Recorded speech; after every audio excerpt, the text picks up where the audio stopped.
Part 1. The Mask That Rules the World. There's a type of confidence that doesn't glow, it burns. It doesn't reassure, it unsettles. It doesn't beg for praise, it expects obedience. This is not the warm, uplifting confidence of self-love and healing. This is something else, something darker, something colder, and yet it works. It wins. It commands rooms, manipulates minds, and rewrites outcomes. Welcome to the dangerous truth behind dark confidence. This is not about arrogance. It's not about empty bravado. Dark confidence is precise, calculated, strategic. It is the confidence of someone who has seen the game for what it is and decided to play it better than anyone else. This is the confidence that Niccolo Machiavelli understood more deeply than perhaps anyone before or since. And it is no accident that his name still echoes through history, both as a warning and a blueprint.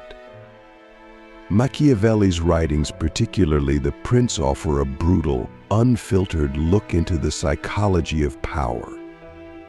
He did not write to comfort. He wrote to awaken. He wrote for those who wanted to understand how the world actually works, not how we wish it would. He said, "It is better to be feared than loved, if you cannot be both." And in those few words, he revealed the essence of dark confidence, the power to dominate perception. Let's be honest, most people are terrified of being disliked. They water themselves down to be palatable. They seek approval like a drug, but the Machiavellian mind is different. It doesn't chase approval, it engineers it. It doesn't need to be liked, it needs to be respected. Or better yet, obeyed. And it achieves this not through brute force, but through psychological mastery. Dark confidence is built on a terrifying truth, that people are far more predictable, far more manipulable than they believe. Machiavelli understood that humans crave security, clarity, and leadership. And if you can project those things, even if you don't fully possess them, you can control almost any room you enter. This is the mask, the performance, the illusion of certainty that others instinctively follow. But where does this confidence come from? It doesn't come from belief, it comes from understanding. The Machiavellian person doesn't need to convince themselves that they're worthy. They know their value because they've studied others deeply. They've seen how fear shapes behavior, how weakness leaks through body language, how silence can be more powerful than words. They don't react, they respond, and always with intent. Click subscribe to this channel to get more profound insights. Let me ask you something unsettling. Do you truly understand the effect you have on people? Or are you still guessing, hoping, performing without clarity? The person with dark confidence knows. Not because they ask, but because they observe. They read the room like a strategist reads a battlefield. Every glance, every pause, every micro movement, it's all data. And from that data, they build control. This isn't about manipulation for its own sake. It's about survival in a world that punishes naivety. Machiavelli warned that the promise given was a necessity of the past. The word broken is a necessity of the present. In other words, integrity is often a luxury the powerful can't afford. What matters more than honesty in the world of power?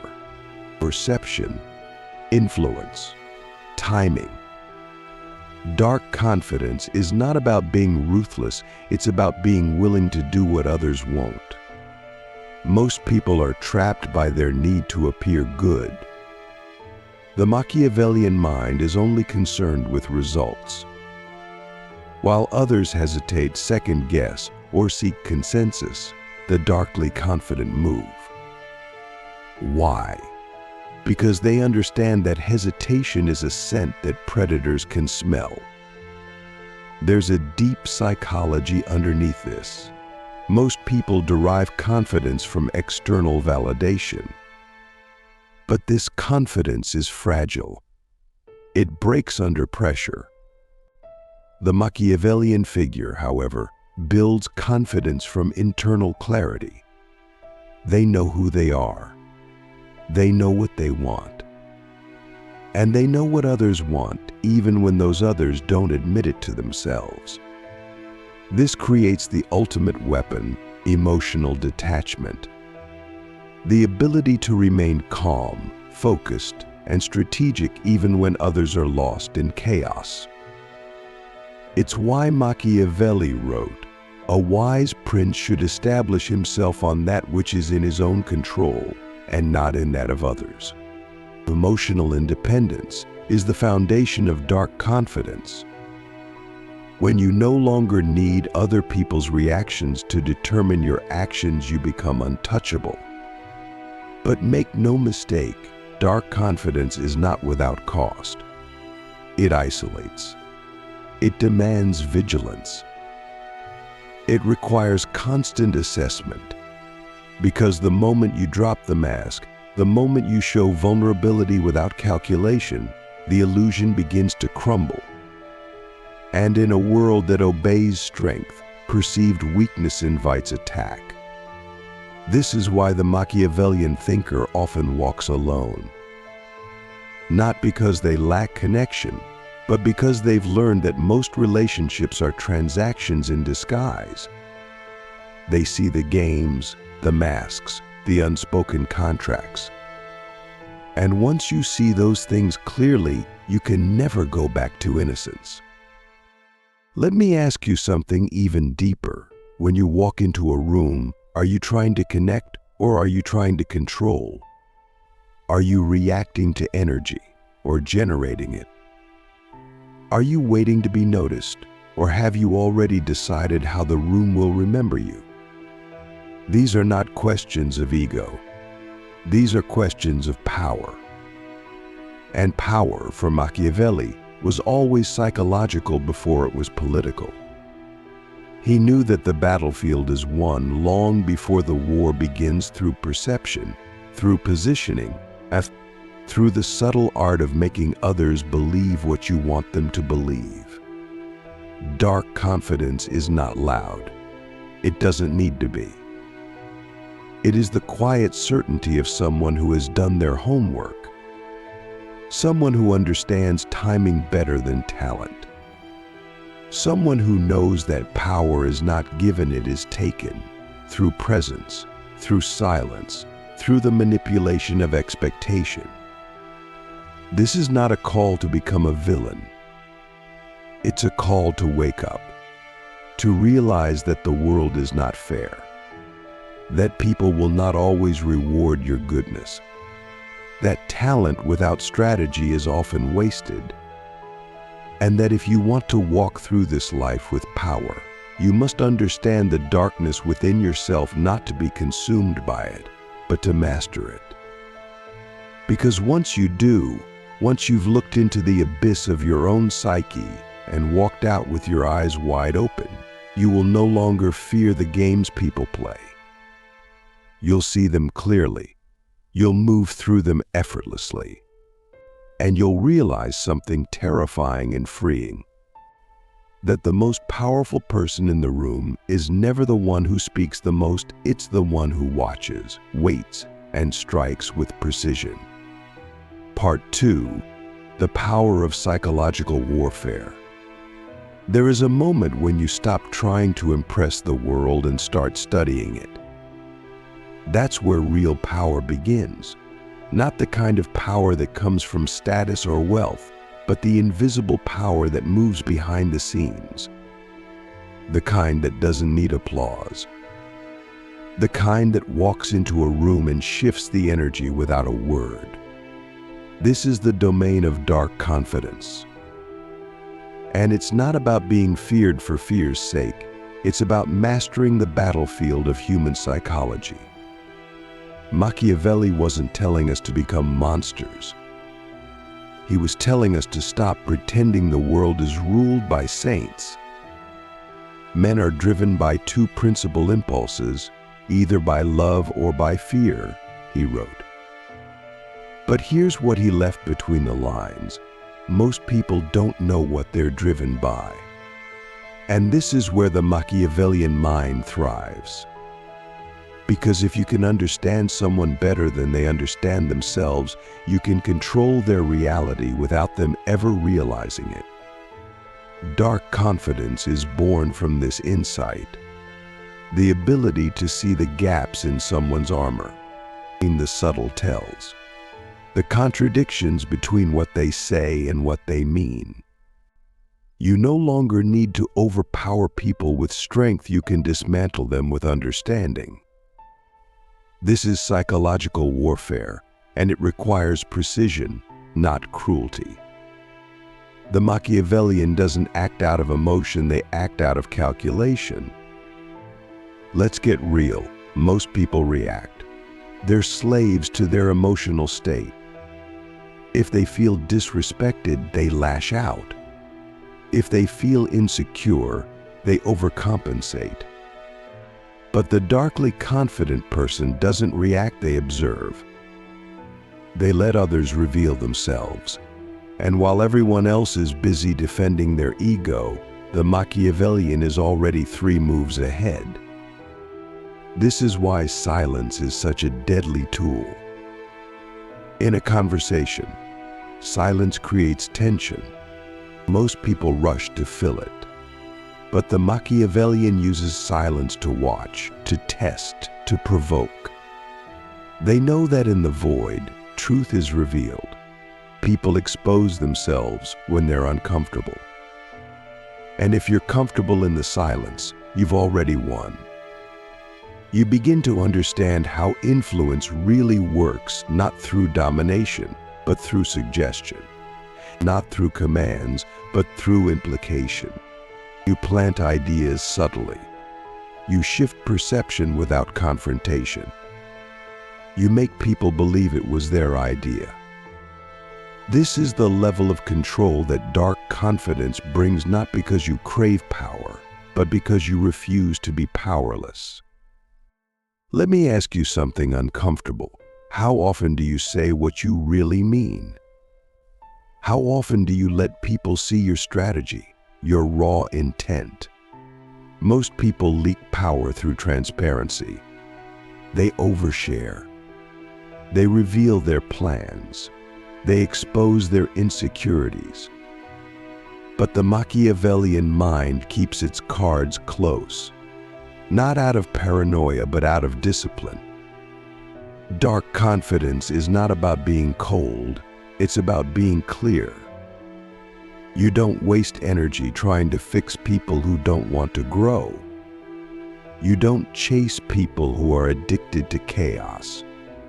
You don't explain yourself to those committed to misunderstanding you. You protect your energy because you know how valuable it is. You've built it in silence, through pain, through reflection. This is where the transformation becomes visible. The person who once needed approval now commands attention without asking for it. The person who used to fear rejection now sees it as redirection.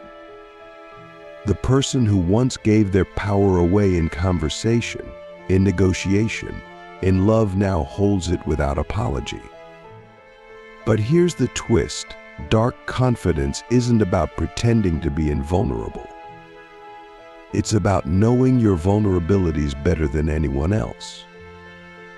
You've studied your own darkness. You've walked through your insecurities, not to destroy them, but to understand their shape.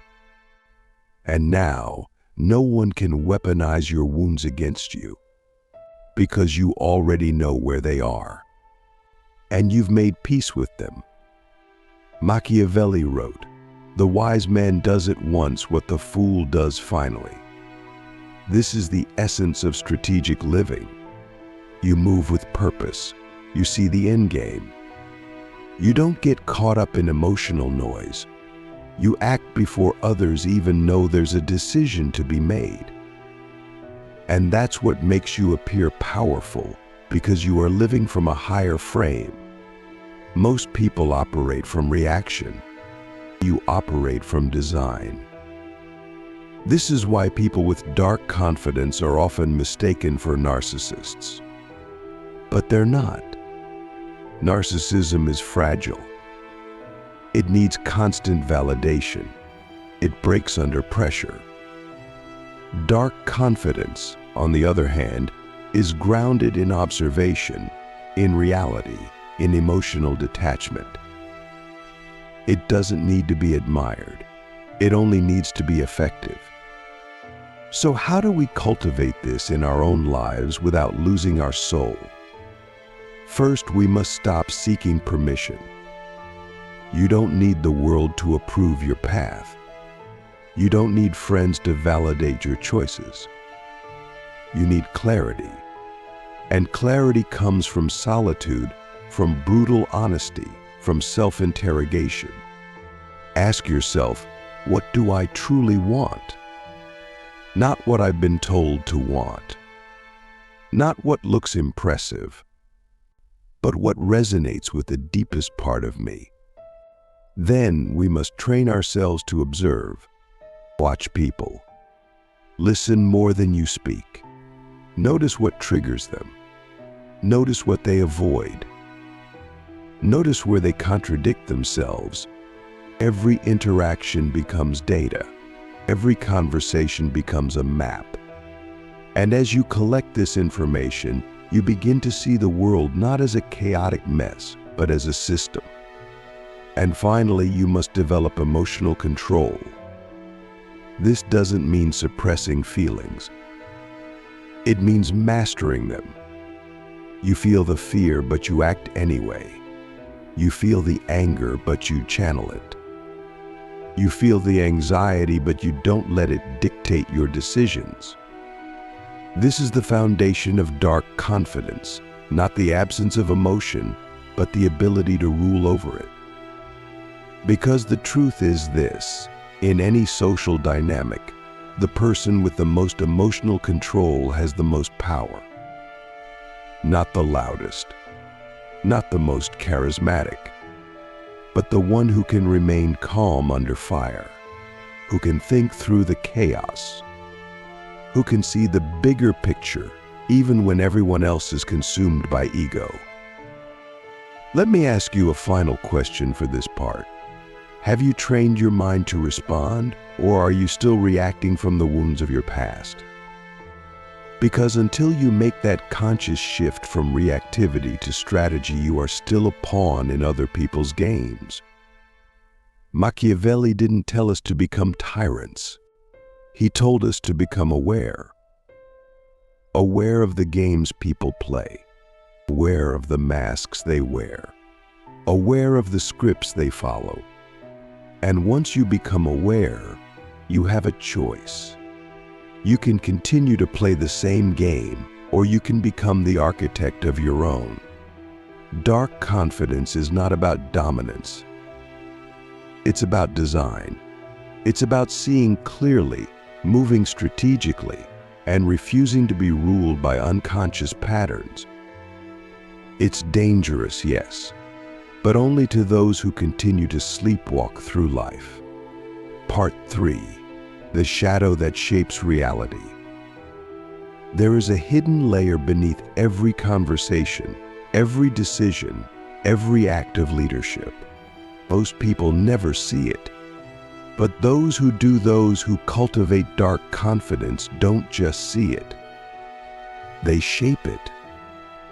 They learn to work not with appearances, but with the invisible architecture of power, perception, and psychology. They become masters of the unspoken, architects of influence. This is where the journey ends, not in domination, but in quiet sovereignty. Dark confidence is not the enemy of morality, it's the antidote to naivety. Machiavelli never said to abandon ethics. What he said, in essence, was this: if you want to remain ethical, you must first survive. And survival in the real world requires strategy. He wrote, "A prince who wishes to maintain his state must learn to be not always good." That is not a command to be cruel. It is a warning to stop being blind. If you want to lead, if you want to create, if you want to shape the world in any meaningful way, you will face resistance. You will be misunderstood, challenged, and undermined. And if you don't have the psychological strength to withstand that pressure, you will collapse. That's why dark confidence matters. It is the inner armor that allows you to hold your vision in a world that thrives on distraction and conformity. But the final truth is this: dark confidence isn't about others. It's about your relationship with yourself. It's about what you believe you deserve, what you're willing to tolerate, what you refuse to compromise on. The person with true dark confidence has already faced their own darkness and made peace with it. They've accepted the parts of themselves that are ambitious, cunning, strategic. They've stopped pretending to be pure, and in doing so, they've become whole. Let's go deeper. Most people live in a constant state of internal contradiction. They say they want peace, but they crave validation. They say they want truth, but they avoid conflict. They say they want success, but they fear judgment. This split creates anxiety, self-doubt, powerlessness. Dark confidence resolves that split not by eliminating fear, but by integrating it into action. This is the shadow work that Carl Jung spoke of. He said, "Until you make the unconscious conscious, it will rule your life, and you will call it fate." The Machiavellian mind doesn't just study others, it studies itself. It brings the unconscious into the light. It says, yes, I want power. Yes, I want influence. Yes, I want results. And I will no longer pretend otherwise. This honesty is dangerous, because once you stop lying to yourself, you stop being controllable. You stop being seduced by shallow approval. You stop being manipulated by guilt. And now, you are free not because you've rejected morality, but because you've chosen your own. Dark confidence is not about being feared. It's about being untouchable. Not because you're perfect, but because you're clear. The world cannot confuse you because you've already questioned everything. And that clarity, that radical internal alignment, is what gives you presence. People feel it, even if they can't explain it.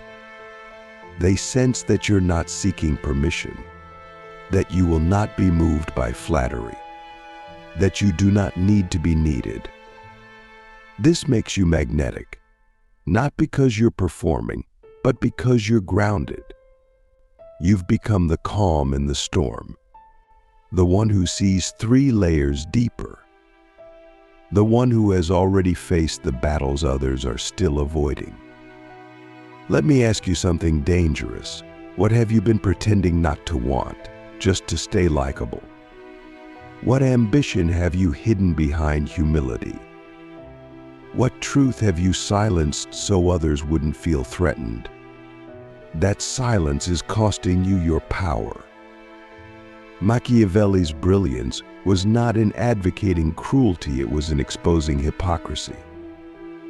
He saw that the world rewards those who understand the rules beneath the rules, those who can smile while negotiating, those who can flatter while planning, those who can appear virtuous while executing strategy. This is not deception, it's mastery. In today's world, we are constantly told to be real, to be authentic. But authentic to what? To a version of ourselves that was programmed by culture, by trauma, by childhood conditioning. Our confidence questions even that. It asks, what if the real you isn't soft? What if it's sharp, strategic, focused? Can you love yourself even then? This is the final evolution, when you no longer need to hide your power behind apology. When you can say no without guilt, yes without hesitation, and I don't care without shame. When you can lead without asking for permission. When you can walk away without looking back. That is when the world begins to bend around you. But here's the most dangerous truth of all.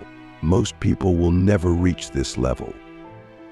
Not because they're incapable, but because they're unwilling to face themselves. It's easier to stay in the light, easier to follow the script, easier to pretend, but deep down, they know something is missing. That's why they're drawn to those with dark confidence, because in them, they see what they've denied in themselves. So what do we do now? We stop apologizing for our strength. We stop diluting our message. We stop waiting for the world to give us permission to take up space. Instead, we study, we observe, we build, we sharpen, and we lead not because we want to rule others, but because we've mastered ourselves. Machiavelli would not want followers.